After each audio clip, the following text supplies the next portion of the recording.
Assalamualaikum, hai semua. Kepada semua yang subscribe Mr. Adam Official, terima kasih banyak-banyak. Dan kepada yang belum subscribe, harap anda semua subscribe.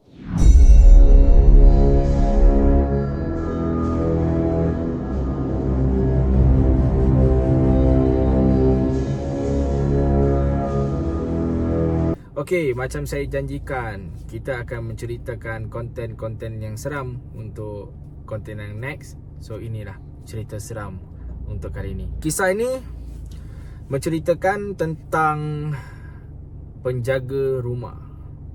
Maksud penjaga rumah ni bukanlah owner rumah, tapi benda yang ada dekat dalam rumah. Benda ni terjadi di Sempang Renggam, di salah sebuah rumah sahabat saya. Saya ambil keputusan untuk menginap di rumah dia lah. So, titik permulaan saya diganggu di rumah sahabat saya tu, sebenarnya saya pun tidak tahu yang rumah tu haunted. Yang saya tahu, saya cuma penat dan saya perlukan tempat untuk berehat. Jadi sebenarnya sebelum saya setuju untuk tidur dekat situ, sewaktu tu kita semua ada di ruang depan, ruang tamu. Sebenarnya saya dah nampak macam ada sesuatu yang bergerak dari pintu ke dapur. Tapi mungkin saya terlampau penat time tu, jadi saya rasa macam saya diamkan diri. Tapi mata saya masih lagi macam seolah-olah benda tu lalu lagi dari dapur pergi keluar balik. Mungkin kesilapan kita, time tu dah malam sangat, kita tak tutup lagi pintu luar. Saya just ingat time tu bayang biasa je. Saya cuci muka, saya cuci kaki daripada toilet tu, saya macam seolah-olah ditolak balik masuk ke dalam toilet tu. Macam ada benda yang menolak saya balik ke dalam toilet tu. Benda tu buatkan saya macam rasa macam down sangat. Jadi perasaan takut dan perasaan ingin tahu tu bercampur aduk dalam hati saya, dalam fikiran saya semua. Saya tak kongsi langsung dengan kawan saya. Kawan saya pun diam, saya pun diam. Saya semua macam nak muntah, rasa macam tak selesa, badan panas. Panas sangat. Saya tak tahu kenapa, rasa macam seram sejuk, rasa macam nak demam. Jadi saya tidur betul-betul menghadap pintu luar dan tingkap luar. Jadi dekat situ saya tidur, saya baring tu. Pada masa saya cuba untuk lelapkan mata saya untuk kali pertama, ada benda yang main cuit kaki saya, macam tepuk kaki saya. Pop, saya tersedar balik.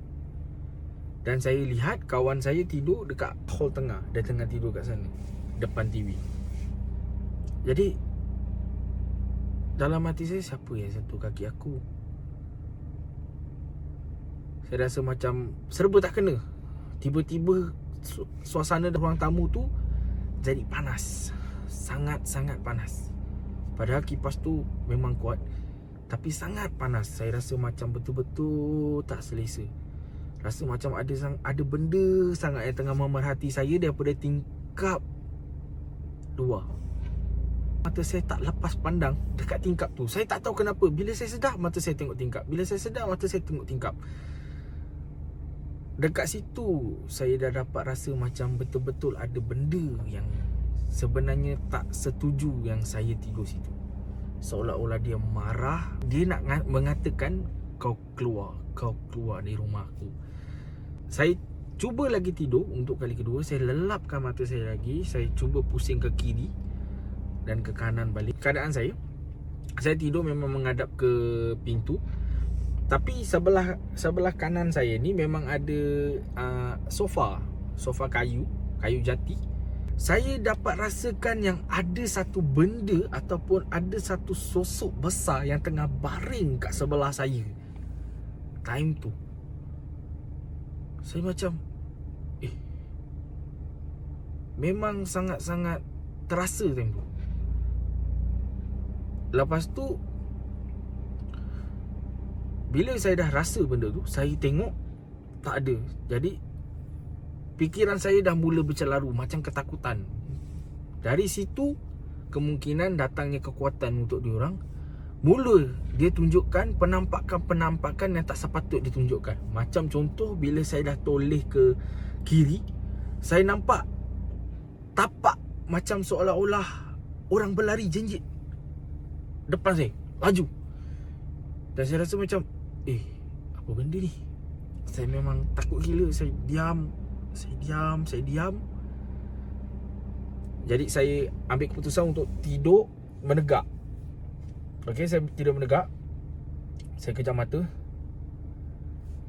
Tiba-tiba saya dengar satu jeritan paling kuat di telinga saya. Macam ada satu perempuan jerit kat telinga saya.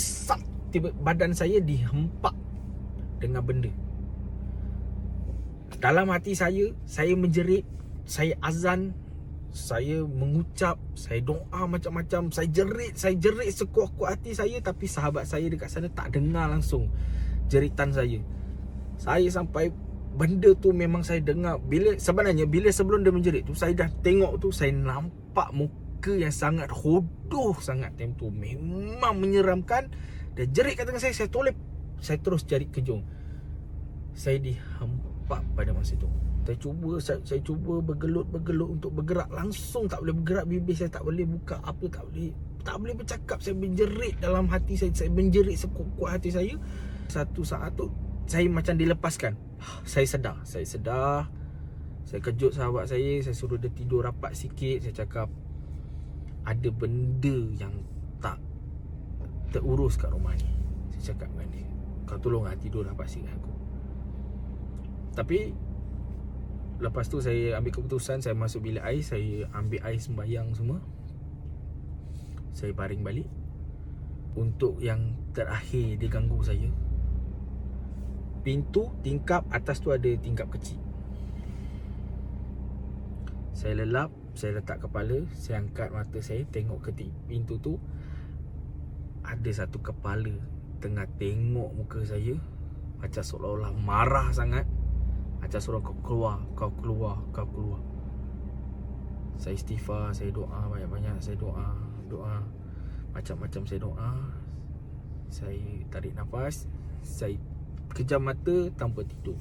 Sampai gangguan tu hilang, sampailah bunyi azan subuh. Saya tak tidur time tu. All the way saya tak tidur. Saya cuma kejam mata. Dan keesokan pagi, saya tanya cerita ni kepada mak dia. Mak dia cakap rumah ni sebenarnya memang ada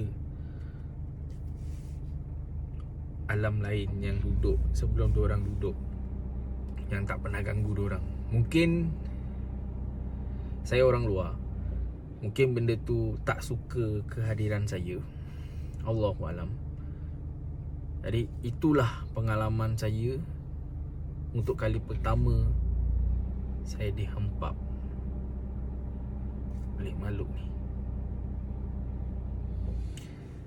Alright guys, pengajaran untuk cerita ni, mungkin kalau kita balik penat ke apa, cuci kaki dulu, rehat dulu. Ataupun mungkin badan kita tak bersih, ataupun dalam perjalanan luar kita terlanggar benda-benda bukan-bukan. Mungkin jadi ambil keputusan untuk mandi, bersihkan diri, ataupun bercuci kaki dulu. Lepas tu duduk diam kejap 5 minit, 6 minit, lepas tu baru masuk dalam rumah. Itulah pengalaman yang sepatut kita buat, ataupun rutin yang kita buat bila kita balik terlampau penat.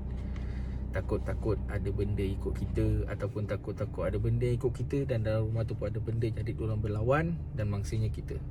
Insan yang lemah, kita tak mampu lihat diorang dari mata kasar kita, tapi kita dapat rasa kehadiran dia. So renung-renungkan guys. So jumpa lagi di konten yang lain. Assalamualaikum. Thumbs up, subscribe.